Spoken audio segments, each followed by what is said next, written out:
Ethena Labs divides opinion as high yield stirs memories of Terra. A lot of things can go wrong in Ethena's yield generation strategy, said Folkvang CEO Mike Van Rossum. Ethena Labs USDe stablecoin provides a yield through a tokenized cash and carry trade. Counterparty risk and a funding rates reversal are two of the protocol's main challenges. Ethena founder Guy Young labeled comparisons with Terra's failed USD as a weak, surface-level argument. Ethena Labs, a decentralized protocol centered on the yield-bearing USDe stablecoin, has polarized crypto traders in the week since introducing the token to the public in February over similarities to the Terra ecosystem, which imploded in 2021. People who stake us for a minimum of 7 days currently earn an annualized yield of about 37%, high enough to spur total value locked TVL on the protocol to $2.3 billion from $178 million, a 12-fold increase in just 60 days. High yield, however, is a double-edged sword and usually reflects high risk. Terra's USD paid out nearly 20% to stakers before its demise. Unlike asset-backed stablecoins like Tether and USD, whose value is secured against dollars or dollar equivalents such as U.S. government debt, USD calls itself a synthetic stablecoin with its $1 value maintained through a financial technique known as the cash and carry trade.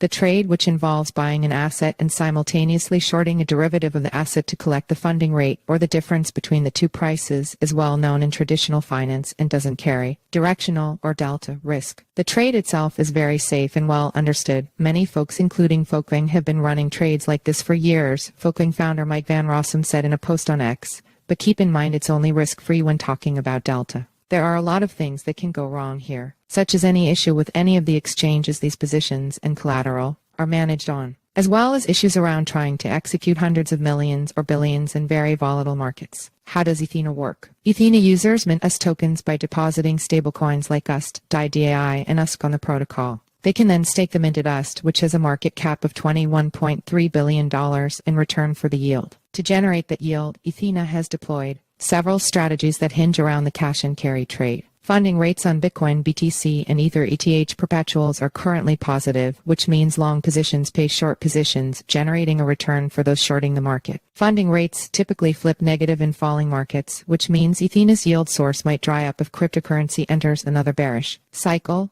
Crypto whales seem unperturbed. Earlier this week, 10 wallets withdrew a total of $51 million of Ethena's native governance token ENA from exchanges and locked it on Ethena for a minimum of 7 days, according to Look and Chain. The risks to Ethena is that the yield goes away due to natural market forces or that they have a counterparty blow up, not the collateral itself, Jeff Dorman, chief investment officer at Arca, said in an interview. What Ethena is trying to do with basis trades is fairly easy and has been done in traditional markets for decades, he said. Anyone can do the same thing on their own if they have enough capital for collateral and trusted counterparties. All Ethena is doing is increasing the risk while decreasing the time it takes for you to do it on your own. Long-lasting scars. Terra's traumatic demise led to the bankruptcy of several other crypto firms and left long-lasting scars across the industry. It blew up because USD, an algorithmic stablecoin, entered a death spiral following aggressive selling and a slump in the value of Luna, which acted as collateral. It is a really weak, surface-level argument to compare what Ethena is doing to Luna. Ethena Labs founder Guy Young said in an interview with Laura Shin on the Unchained podcast. The core difference here is thinking about what's backing the stable asset. So USD was backed by the Luna token, which moved up 100% and dumped 50% in a week. Ethena's USD is fully backed and fully collateralized. As for its reliance on a bull market, Young said, I think it's a valid concern around this. What we did see even in 2022 when you had staked ETH together with basis, you could still sustain rates above US Treasuries, but I do imagine that in a bear market you do see a reasonable unwind of USD supply. This is something that we're okay with, Young said. It's just something that is responding to market dynamics, and if there is less leverage demand to be long as the interest rate is lower, we're going to adjust to a smaller size. Young didn't rule out changing Ethena's yield generation strategy to something that makes sense in a bear market if necessary.